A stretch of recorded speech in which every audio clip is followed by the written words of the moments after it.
অবস্থা বর্তমানে সৃষ্টি হয়েছে তাতে আমরা আসলে ঘরে বসে থাকার মতন অবস্থায় নাই। যেসব শিক্ষকরা গ্রেফতার হয়েছে তাদের মুক্তি চাই এবং যেসব হত্যা হয়েছে সেসবের বিচার চাই। দৃশ্য মাধ্যম শিল্পী সমাজের পক্ষ থেকে আমরা সকল মানুষের পক্ষে এবং আমাদের দেশে যে অবস্থা বর্তমানে সৃষ্টি হয়েছে তাতে আমরা আসলে ঘরে বসে থাকার মতন অবস্থায় নাই। ঠিক আমরা শান্তি চাই, আমরা রক্ত দেখতে চাই না।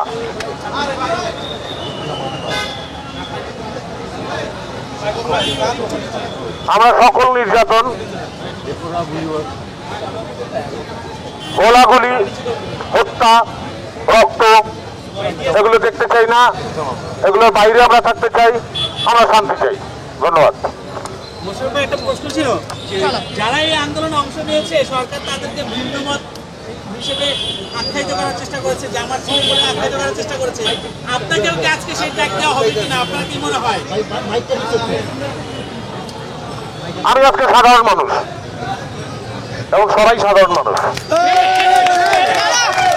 চলো চলো, এই জায়গায় ক্রাউড হয়ে গেছে। থ্যাংক ইউ ভাই, থ্যাংক ইউ ভাই। না ভাই সকালবেলা হ্যাঁ থ্যাংক না, চলো চলো আমরা এখান থেকে আমরা আচ্ছা সাবিলা আপু, আজকের এই আন্দোলনে কিছু বলেন। আজকের এই আন্দোলনটার ব্যাপারে একটু আমরা যারা গ্রেফতার হয়েছে তাদের মুক্তি চাই, যেসব শিক্ষার্থী যেসব শিক্ষকরা গ্রেফতার হয়েছে তাদের মুক্তি চাই এবং যেসব হত্যা হয়েছে সেসবের বিচার চাই।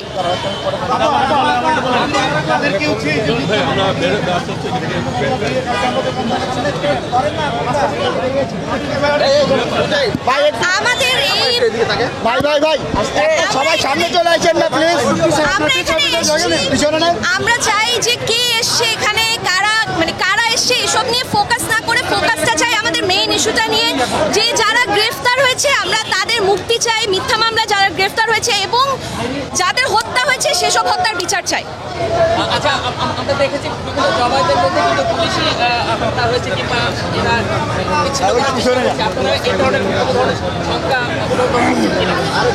আমরা এখন পর্যন্ত কোনো কিছু ফেস করিনি এবং ইনশাল্লাহ এসব কিছু ফেস করবো না। Thank you thank you thank you.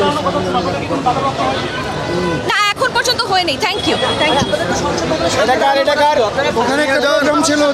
সেখানে ট্রাফিক ছিল বেশি, এই কারণে আসলে এখানে আসা। আমরা আসলে চেয়েছিলাম আমরা যেসব কথাগুলো বলতে চাই সেগুলো যেন ক্লিয়ারলি আপনাদের সাথে শেয়ার করতে পারি। আগামীকালকে আপনার সাত মসজিদ রোড আবহানি মাঠের সামনে, আগামীকালকে ধানমন্ডি সাত মসজিদ রোড আবহানি মাঠের সামনে সকাল 10:30টায় সবাই চলে আসবেন। সকাল 10:30টায় ধানমন্ডি আবহানি মাঠের সামনে সাত মসজিদ রোড সকাল 10:30টা। আজকে বাধার সম্মুখীন বলতে আমরা সংসদ ভবনের সামনে করার কথা ছিল, পাশে একটা প্রোগ্রাম ছিল গভর্নমেন্টের একটা প্রোগ্রাম, যে ওখানে ট্রাফিকের কারণে আমরা আজকে ফার্মগেটে আনন্দ সিনেমার সামনে করতে বাধ্য হয়েছি।